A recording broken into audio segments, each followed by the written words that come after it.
गुरु महादेव के चरणों में प्रणाम करता हूँ। इस कालखंड के प्रथम शिष्य भैया साहब श्री हरिंद्रानंद जी के चरणों में प्रणाम करते हुए माँ दीदी नीलम आनंद को प्रणाम करता हूँ। आप सभी गुरु भाई बहनों को प्रणाम करता हूँ। शांत रहिए थोड़ा सा।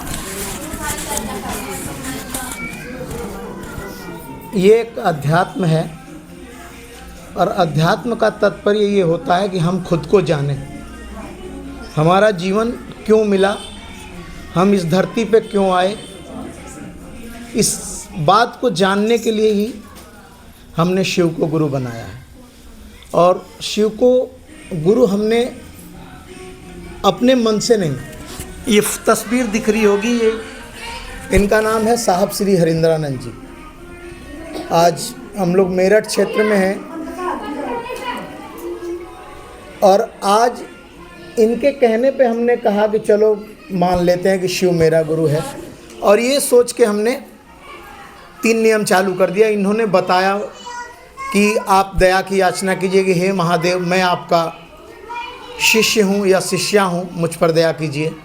आप दूसरे व्यक्ति से बताइए कि शिव मेरा है, शिव तुम्हारा भी हो सकता है। और तीसरा नियम बताया इन्होंने कि 108 बार प्रणाम निवेदित कीजिए नमः शिवाय के माध्यम से। तो ये प्रक्रिया हम सभी भाई बहन जो लोग जुड़ चुके हैं, तो ये सभी भाई बहन हम लोग करते हैं।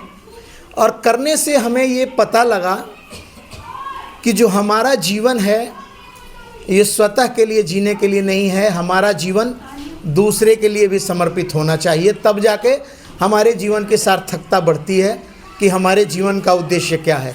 इन्होंने शिव को जब गुरु बनाया तो स्वतः सिर्फ अपने लिए इन्होंने माना होता तो आज हम तक ये बात नहीं पहुंची होती और आज मैं मेरठ में नहीं होता। लेकिन उन्होंने अपने संकल्प को मजबूत किया कि ये जीवन सिर्फ मेरे लिए नहीं, ये जीवन जगत पे निछावर करने के लिए है। तो 3 नियम हम तक पहुंचाया और उन्होंने इस बात का संकल्प लिया कि मैं हर एक व्यक्ति से शिव को जोड़ूंगा। चूँकि अध्यात्म ये कहता है कि आप जैसा लोगों को बांटते हैं वैसा आपको मिलने लगता है। ईश्वरीय शक्ति आई, परमात्मा श्री राम आए या बुद्ध आए या कृष्ण आए, तो उन्होंने सिर्फ ये किया कि लोगों को ईश्वरीय शक्ति से जोड़ा। साक्षात्कार शरीर रूप में आए, भगवान श्री राम शरीर रूप में आए, लेकिन उन्होंने ये अपने कर्म की बदौलत, शुरू में 15 वर्ष की आयु थी तो विश्वामित्र मांगने चले गए राजा दशरथ से कि आप हमें अपने राजकुमार दे दीजिए। विश्वामित्र जी लेके चले गए तो उन्होंने किसके लिए लड़ाई करी? जगत में साधु संतों की रक्षा के लिए लड़ाई करी। उन्होंने भी एक संदेश दिया कि आपका जीवन अपने लिए नहीं दूसरे के लिए है। फिर भगवान श्री कृष्ण आते हैं, इस शरीर रूप में आते हैं, उन्होंने भी एक संदेश दिया। उन्होंने कौरव पांडव की जो लड़ाई हुई, अधर्म से धर्म की विजय कराई, तो उन्होंने भी एक संदेश दिया कि तुम धर्म के साथ खड़े रहो और तुम्हारा धर्म ये है कि इस शरीर के माध्यम से लोगों को आप जितनी सेवा कर सकते हो, जितने धर्म के रास्ते पे ले चल सकते हो, तो मैं तुम्हारे साथ हमेशा हर स्थिति परिस्थिति में खड़ा हूँ।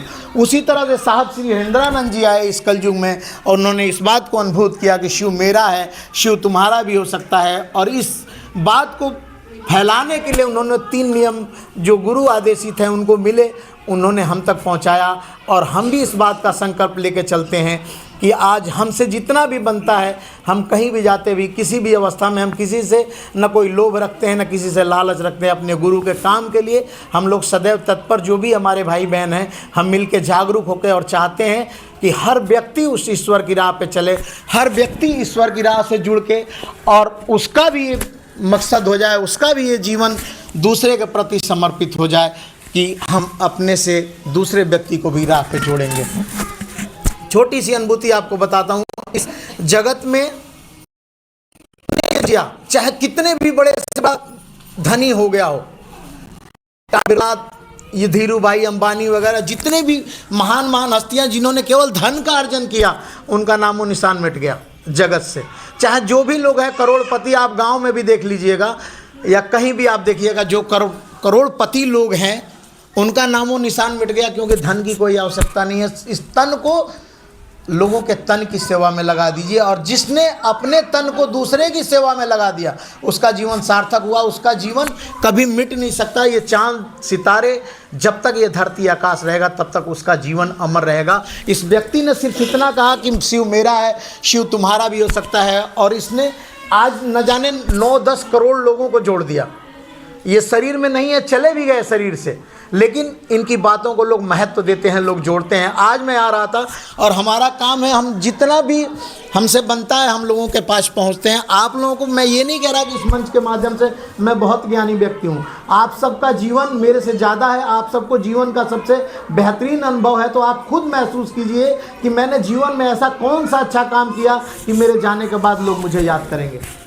आपका जीवन अनमोल है, आपने 50 साल जिया, 60 साल जिया, 100 साल जिया, या जितना भी है, लेकिन उसमें एक बार आप विचार जरूर करिए अपनी इस बात पे कि मैंने अपने जीवन का सर्वश्रेष्ठ काम कौन सा कर दिया कि लोग मुझे जाने के बाद याद करेंगे।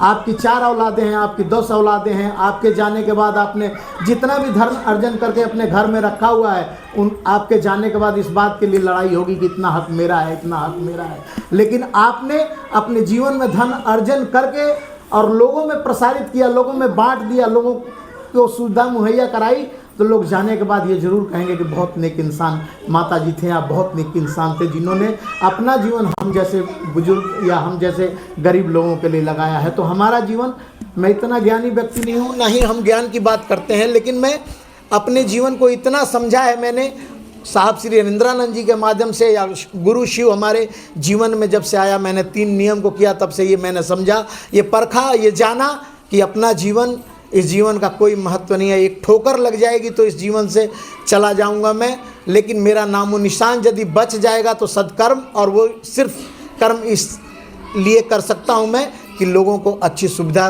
दे पाऊँ। जितना भी मेरे साथ महत्व है, मेरे पास महत्व है कि मैं एक रोटी किसी व्यक्ति को, गरीब व्यक्ति को दे सकता हूँ, तो एक रोटी दूँ तो मेरे जीवन की सार्थकता है। मेरे पास एक वस्त्र है, एक वस्त्र भी दे सकता हूँ तो मेरे जीवन की सार्थकता है।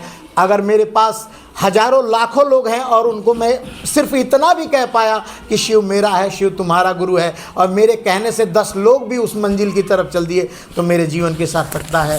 मैं ज़्यादा न कहते हुए इस बात को मैं आप लोगों से पुनः कहता हूं कि आपने अपना जीवन जो जिया है उसमें इस बात को ज़रूर सोचिएगा कि जो लोग आए हुए थे वो लोग यही कह रहे थे कि शिव मेरा है, शिव तुम्हारा है। वो हमसे कुछ मांगने नहीं आए थे, हम उनको कुछ देने नहीं आए थे, लेकिन वो इतना कह के गए कि मैंने अपने जीवन का 60 साल जिया, 50 साल जिया या 16 साल जिया, तो उस जीवन में मैंने नेक काम क्या किया। और सबसे बड़ा नेक काम यही है कि आप अपने जीवन में इस 3 नियम को उतारिए, फिर उसके बाद जो चमत्कार होगा वो आपको खुद महसूस होने लगेगा। जैसे मैं बोल रहा हूँ वैसे आप बोलेंगे नहीं, आप करके दिखाएंगे। आप लोगों की श्रद्धा भाव इतना बढ़िया हो जाएगा कि आप लोगों की सेवा में लग जाएंगे।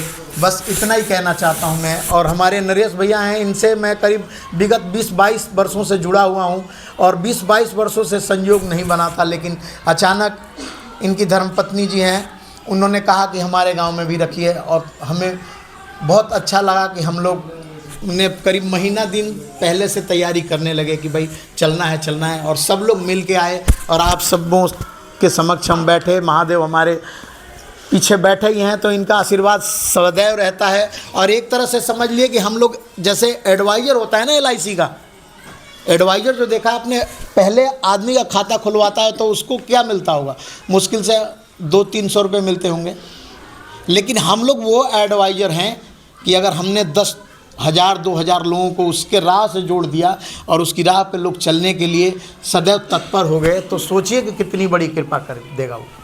यदि 10,000 लोगों की LIC करवाता हूं तो महीने के 50,000 रुपये मिलते हैं, लेकिन मैं 10,000 लोगों तक नहीं, 5,000 लोगों को उससे यदि जोड़ देता हूं तो असीम कृपा है, क्योंकि उसके पास सारे जगत का खजाना है।